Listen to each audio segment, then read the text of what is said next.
नमस्कार मित्रों। आज मैं आपको अवसान माता की एक कथा सुनाऊंगी।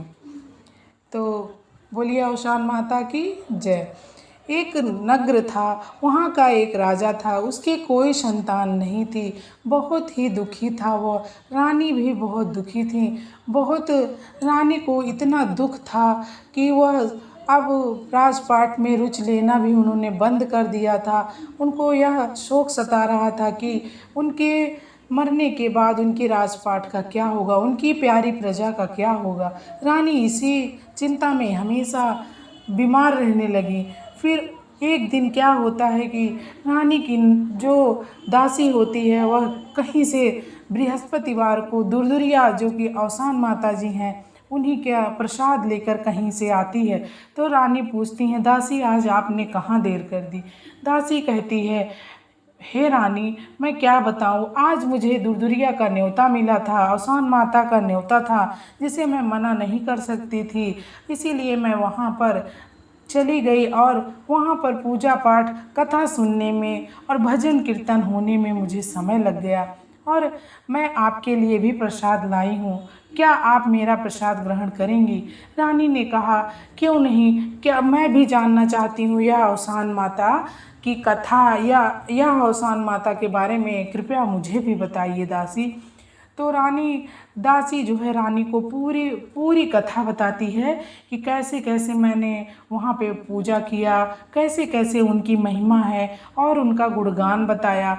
यह सब सुनकर रानी को बहुत ही अंदर से इच्छा हुई और उनका बहुत ही भाव जागा कि काश, क्या मैं भी ऐसा कर सकती हूँ, क्या मैं ऐसा करूँ तो माता जी मुझे भी कुछ पुत्र, मुझे भी संतान देंगी या पुत्र पुत्री जो भी मेरे गोद भरेंगी।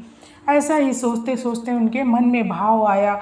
और दूसरा वाला बृहस्पतिवार आने से एक दिन पहले बुधवार को रानी दासी को बुलाती हैं और कहती हैं, हे दासी, क्या तुम मेरे लिए अवसान माता की पूजा की तैयारी करोगी। क्या मैं महिलाओं को बुला सकती हूँ। अगर कोई नहीं आया तो जितनी दासियाँ हैं जो सुहागिन हैं सबको बुला लाना। और मेरी इच्छा होती है कि क्यों ना मैं अवसान माता का पूजा करूँ।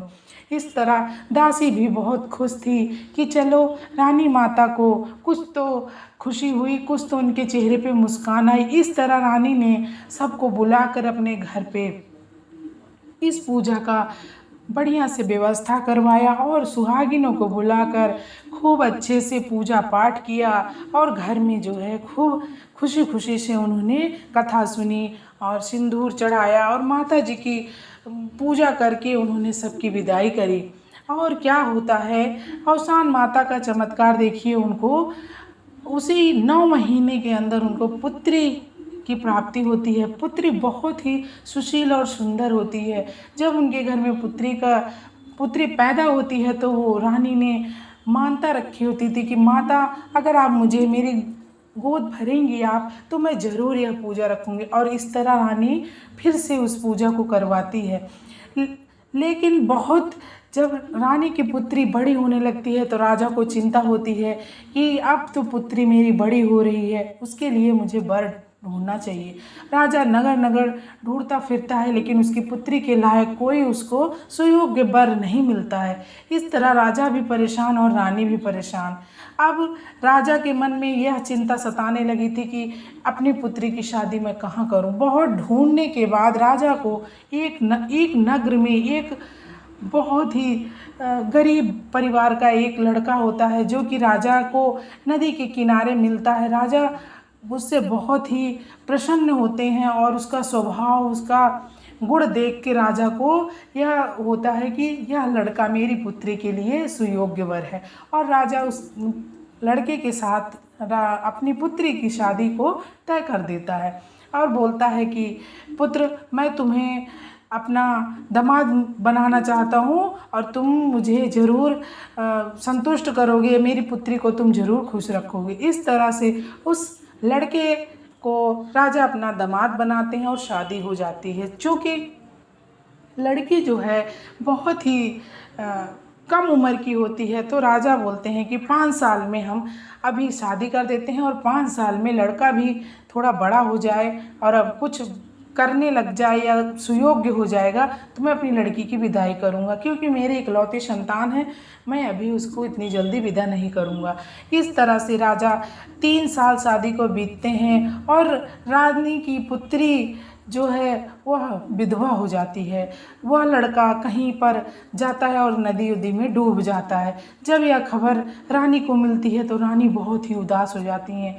तब वह अवसान माता का ध्यान करती हैं, माता आपने यह कैसा कष्ट मेरे बच्चे के ऊपर डाल दिया कि उसको जो है यह दिन देखना पड़ा। और रानी की पुत्री भी जो खेलती और हंसती रहती है, वह जो है बाग में जाती है तो एकदम उदास बैठी रहती है और उसके उदासीपन से पूरी बगिया के चिड़िया पेड़ पौधे सब सूखने लग जाते हैं।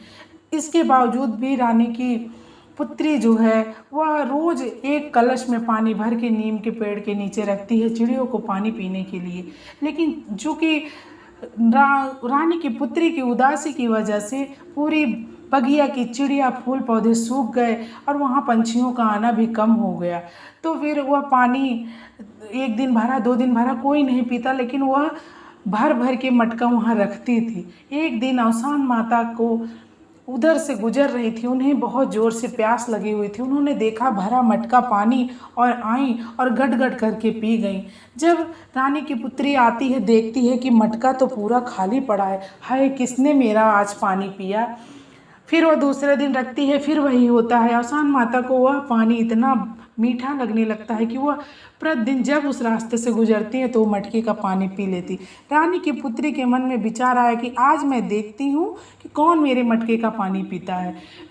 रानी की पुत्री छुप कर देख रही होती है और अवसान माता आती हैं और जैसे ही मटका उठाती हैं, रानी की पुत्री कहती है, अहो माँ रुको, रुकिए, आप कौन हैं? कृपया मुझे बताएं, आप मेरे मटके का पानी पीती हैं, आप अपना परिचय दीजिए। इस तरह जब माता देखती हैं तो हंसते हुए बोलती हैं, पुत्री मैं हूँ अवसान माता और मुझे प्यास लगी थी। आपका पानी बहुत ही निर्मल और बहुत ही मीठा है, इसलिए मैं पीने के लिए आ जाती हूँ। तब उन माता के पैरों में गिर जाती है, कहती हैं अच्छा माता आप पीजिए। तो रानी अवसान माता बहुत ही खुश होकर बोलती हैं, पुत्री आपको जो वर मांगना है मांगिए। तब राजा की पुत्री अवसान माता के चरणों में गिरकर उनसे कहती है, माँ मुझे अटल सुहाग का वरदान दीजिए। और माँ तथास्तु कहती हैं। इस तरह से उस कन्या का सौभाग्य उसे मिल जाता है। कुछ दिन में उसका डूबा हुआ पति, जो कि कहीं पर डूबा था लेकिन किसी गांव में बहते हुए जाता है और मिल जाता है। कुछ दिन में खबर आती है कि राजा की पुत्री जो है सौभाग्य वाली है, उसका पति बच गया है। और फिर राजा खुशी खुशी अपनी पुत्री की विदाई कर देता है। इस तरह से उस कन्या को घर भर दोनों मिल जाता है। और शान माता सब पर अपनी कृपा बनाए रखें। जैसे राजा की पुत्री का उन्होंने अटल सुहाग दिया, ऐसे ही सारी स्त्रियों का सुहाग और शान माता बनाए रखें। बोलो शान माता की जय।